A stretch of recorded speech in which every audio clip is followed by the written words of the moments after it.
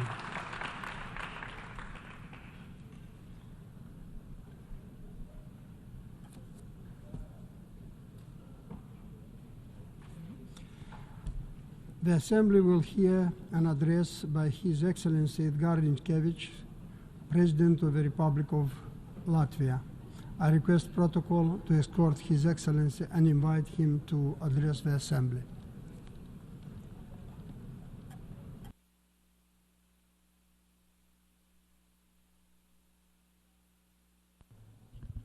Mr. President, Excellencies, distinguished delegates.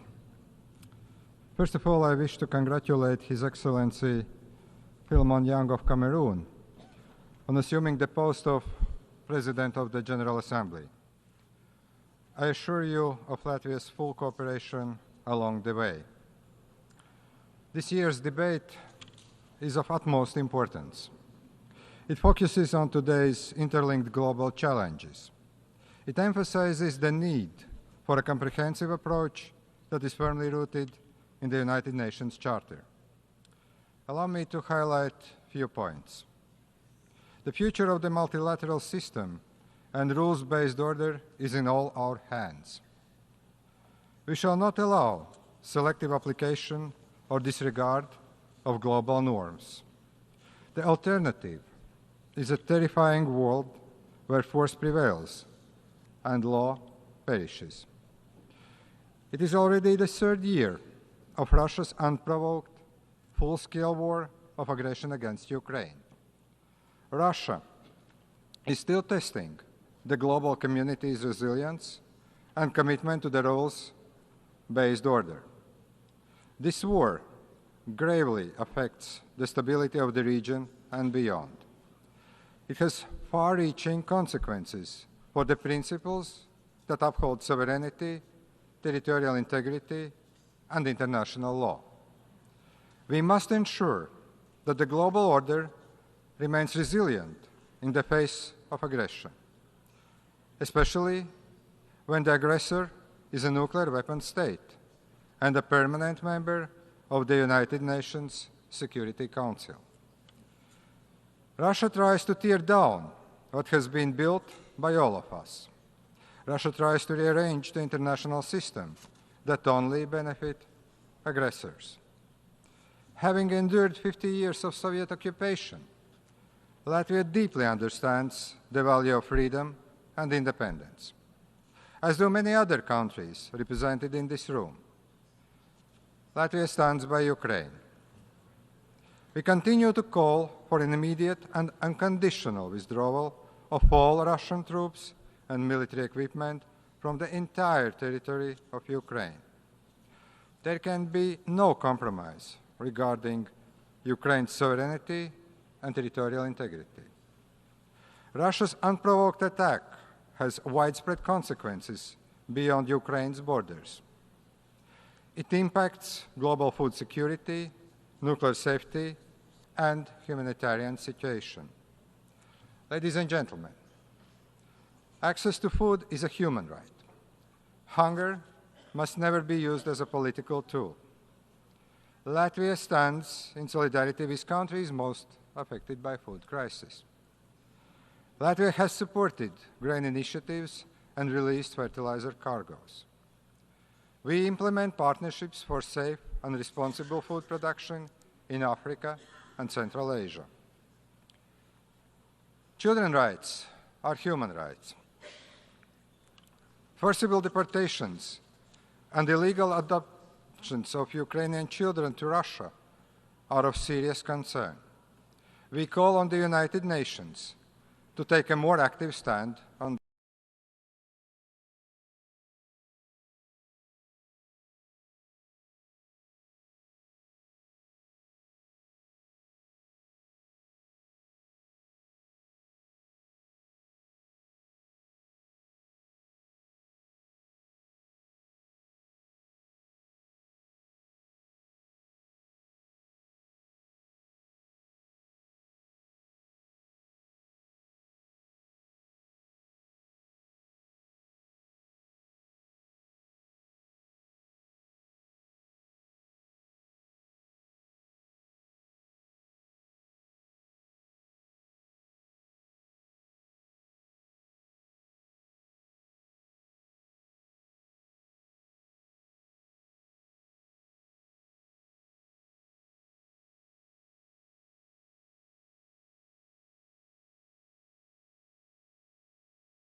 Tragically, innocent civilians, including countless children, bear the brunt of this crisis. It is imperative for the international community, the United Nations, to support efforts that ensure the protection of all civilians and work towards a durable resolution. Latvia, together with other European Union member states, has called for an immediate ceasefire in Gaza, the unconditional release of all hostages, and the provision of humanitarian access at scale. It is crucial to prevent the deepening of the crisis and avoid regional spillover. We remain hopeful that progress towards ending hostilities can soon be achieved. We condemn all terrorist attacks against Israel. We recognize Israel's legitimate right to self-defense, and it must be exercised in line with international law, and particularly international humanitarian law, the law that has been put in place to protect all civilians. We must also focus on revitalizing the political process, to break the cycle of violence, to strive for a just and lasting peace. Peace that addresses the legitimate aspirations and security concerns of both Israelis and Palestinians.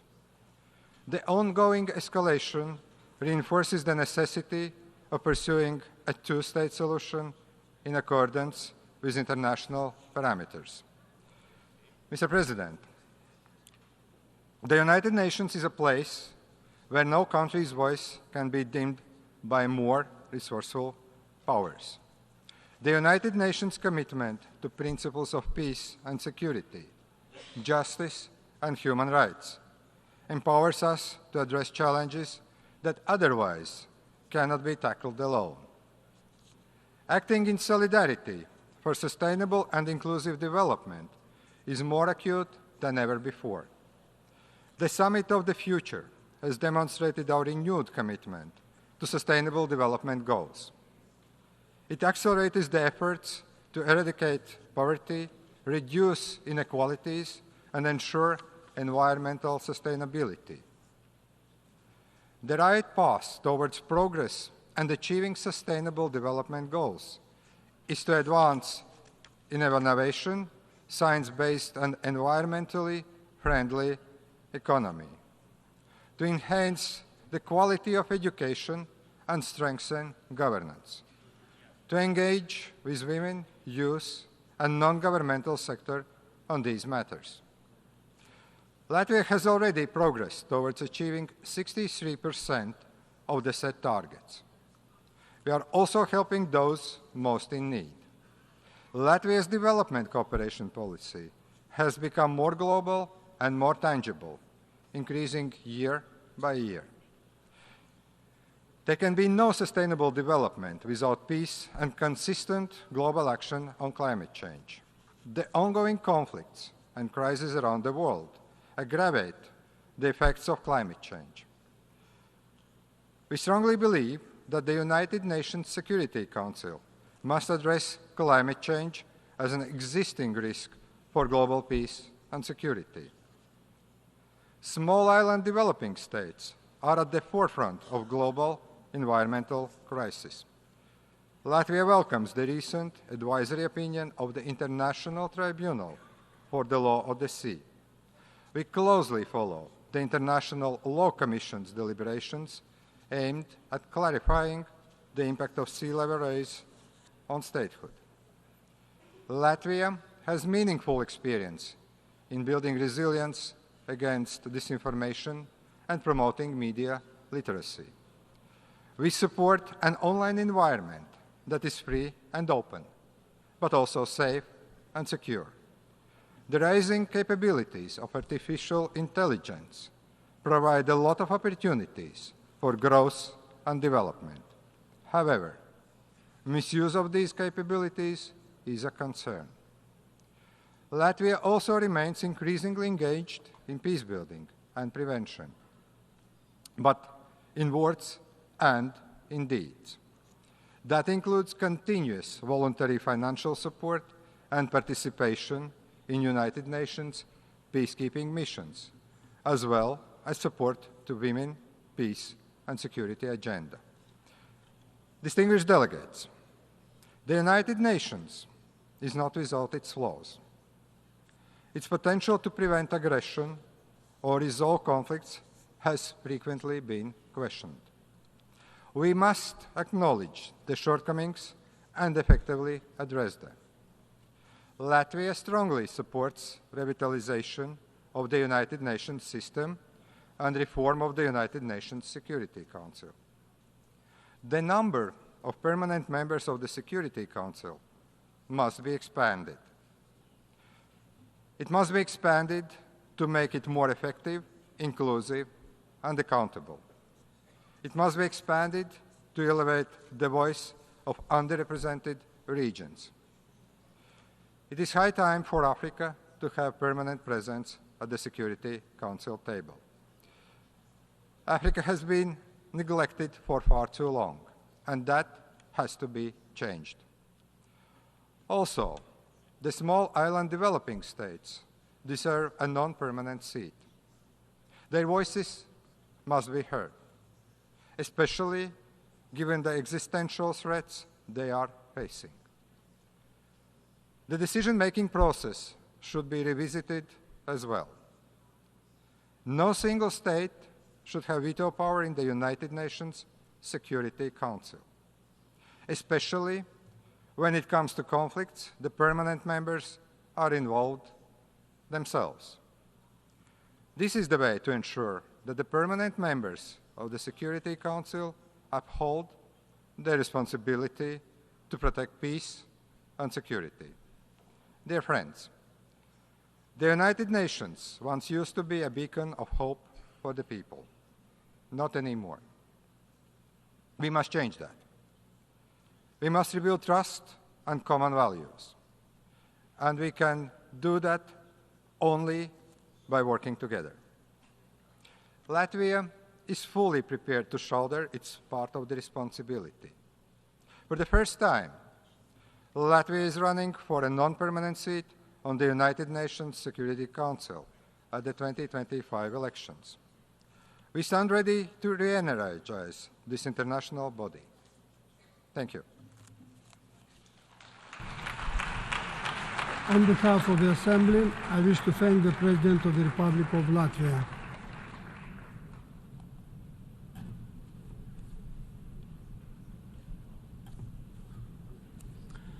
The Assembly will hear an address by His Excellency Santiago Pena Palacios, President of the Republic of Paraguay. I request protocol to escort His Excellency and invite him to address the Assembly.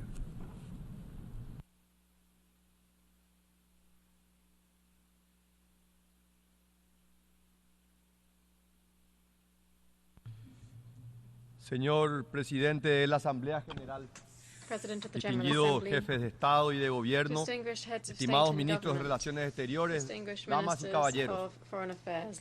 Vivimos en un mundo convulsionado, volátil, que está pasando como nunca antes días sumamente difíciles, de tremendos desafíos. Conflictos armados, tensiones en cada rincón de nuestro globo, crisis de las instituciones multilaterales y del sistema internacional, el asedio a los valores de la democracia por las amenazas gemelas del populismo y el autoritarismo, los riesgos de la ciberseguridad y la aplicación inadecuada de la inteligencia artificial, la brutal inequidad en la distribución de la riqueza, el cambio climático que pone en peligro nuestra existencia misma. Estos son apenas algunos de los inmensos problemas que enfrentamos. Me temo por ello que no vendré hoy a hacer un discurso que genere simpatía, sino la incomodidad y preocupación que deberíamos sentir ante lo que está pasando.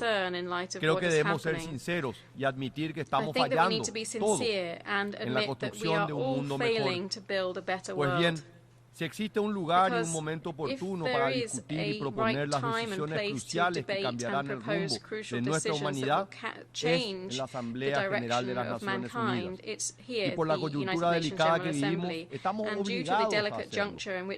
La buena noticia es que no todo está perdido, pues como dijo un gran héroe militar primero y estadista luego de mi país, Bernardino Caballero, el porvenir es el hijo del presente. Esto quiere decir que podemos tener un mejor destino si actuamos hoy y aquí. Así, aún con los desalientos que pueden postrar a muchos espíritus, podremos contemplar los luminosos horizontes del porvenir. Pero siempre y cuando, como agregaba crucialmente Caballero, podamos hacernos acreedores al respeto y estimación de las generaciones venideras. Esto es, solo queremos ser dignos de ocupar los altos cargos que hoy ocupamos si, en lugar de esconder los problemas bajo la alfombra, los atacamos con claridad, con firmeza y con valor. A pesar de la ardua realidad que vivimos, sigo siendo optimista. No temo al futuro, porque confío en la capacidad del ser humano de superar los desafíos. Pero es imperativo, diría que incluso obligatorio, que redefinamos el funcionamiento de las instituciones del multilateralismo e impulsemos cambios como la eliminación del veto en el Consejo de Seguridad de las Naciones Unidas. Necesitamos construir marcos que promuevan un desarrollo equitativo y sostenible en los que todos los países, sin importar su tamaño o poder, puedan beneficiarse por igual de los avances globales. Solo así podremos cumplir con las promesas que este foro representa y hacernos acreedores al respeto y estimación de las generaciones venideras. Señoras y señores, el mantenimiento de la paz debería ser el pilar fundamental del multilateralismo. Sin embargo, la realidad de hoy nos muestra un panorama triste. Alrededor de 20 conflictos armados internacionales y más de 110 conflictos internos activos en todo el mundo nos demuestran que las instituciones creadas para preservar la paz no han podido cumplir con su misión. La guerra sigue siendo una plaga que se esparce sobre la humanidad.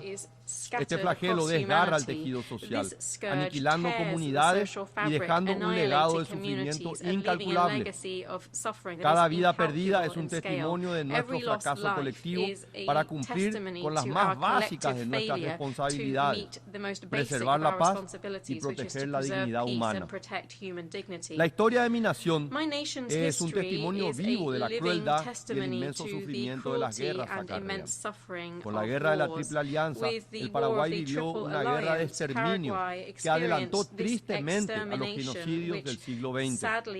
Como dijo otro gran paraguayo, Manuel Gondra, el Paraguay es un país pequeño pero altivo, y solo por eso sobrevivió a la cruenta guerra. Sin embargo, sabe que el precio a pagar por un conflicto bélico es muy grande. Por esta razón, el Paraguay conoce mejor que nadie no solo la calamidad de la guerra, sino lo que implica para un país pequeño ser invadido o agredido por potencias más poderosas.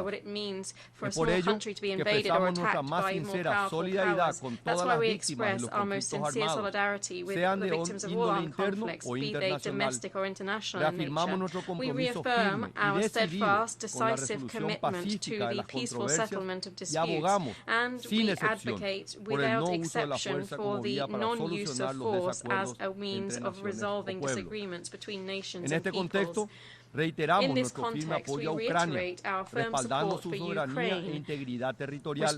Subrayamos la urgencia de encontrar soluciones diplomáticas que conduzcan a una paz justa, integral y duradera, con el objetivo de poner fin a este conflicto y asegurar la estabilidad en la región.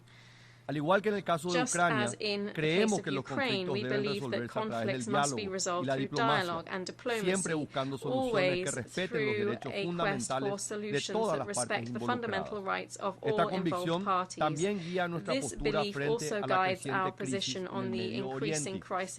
Nuestra relación con el Estado de Israel se fundamenta en pilares sólidos como la fe y la esperanza. Esta es la razón por la cual el Paraguay ha sido uno de los países que ha estado más firme stood most firm alongside Israel since the gross, heinous terrorist attacks of Hamas on the 7th of October 2023. Paraguay today reaffirms its recognition of the legitimate right of Israel to defend itself. We also reject any attempt to assign in a biased manner responsibility between the democratically elected authorities of Israel and the leaders of the terrorist group Hamas. At the same time, we issue an urgent appeal for the implementation of a solution that alleviates the humanitarian situation, brings an end to the violence and guarantees the immediate release of the hostages, promoting constructive dialogue which would lead to lasting peace. No podemos dejar de expresar nuestra profunda preocupación por la situación en África, donde la ACNUR estima que actualmente hay alrededor de 25 conflictos activos, algunos de larga data y otros emergentes, todos con devastadoras consecuencias para la vida y el futuro de los habitantes de ese continente. Aspiramos al retorno de la paz y la estabilidad en esa región del mundo. Basta de violencia. Basta de guerras, pero también basta de meras palabras. Como actores del escenario internacional debemos tomar acciones firmes y eficaces. Hoy quiero hacer asimismo un paréntesis para abordar la durísima situación humanitaria de Haití, un ejemplo claro de las falencias del multilateralismo. A pesar de los numerosos esfuerzos de intervenciones internacionales, los intentos de cooperación global no han logrado traducirse en la paz, gobernanza y seguridad sostenible que el pueblo haitiano tanto necesita y se merece. Hoy en día, las pandillas controlan gran parte de Puerto Príncipe, sumiendo al país en una espiral de violencia merging the country into a spiral of violence that multilateral mechanisms have not been able to de-escalate effectively. Added to this situation, we see a catastrophic humanitarian reality. More than 5 million Haitians are suffering from food insecurity, and we see the re-emergence of illnesses such as cholera. Although multiple promises of aid have been made, the lack of financial resources and logistical difficulties have stopped humanitarian assistance arriving in a timely and opportune manner. There is a worrisome dissonance between what the international community promises and what really happens on the ground. We will stand alongside the Haitian people in every step towards helping this brother country. My country, as many other countries have done here, have passed through authoritarianism and dictatorships. For this reason, today Paraguayans value the ideals of democracy and the rule of law more than ever. Paraguayans can talk with their own experience. Our country lived through the shadow of dictatorship, banishment and exile for a long time. Today, however, our reality is different. Paraguay is reaffirming its democratic vocation through free elections, transparent elections, and it has done for more than 3 decades. Never before have we had so many years of democracy, and I'm pleased to be able to say against the doomsayers and pessimists that we have seen the happiest lives in my homeland. Perhaps Paraguayans don't agree on everything, but we can agree that there are no better ways to live together than through democracy and the rule of law. Democracy is simply innegotiable. For this reason, I must condemn today loudly and strongly what is happening to our Venezuelan brothers. I would like to reiterate Paraguay's position as to the electoral process in the Bolivarian Republic of Venezuela, which culminated on the 28th of July this year. This process overlooked the will of the Venezuelan people and was characterized by serious acts by the regime, which led to persecution of the main opposition actors and to arbitrary detentions. The deterioration of democracy in Venezuela is clear to see, such as are the systematic violations of human rights and fundamental freedoms. Added to that, we see action contrary to international law, particularly in diplomatic relations and the right to asylum. We reiterate our support for the democratic forces in Venezuela that are fighting authoritarianism for the return to a truly democratic system that is not merely a facade. One of the most important criticisms of global multilateralism is the idea one of the most important ideas behind multilateralism is the idea that all are treated on an equal footing.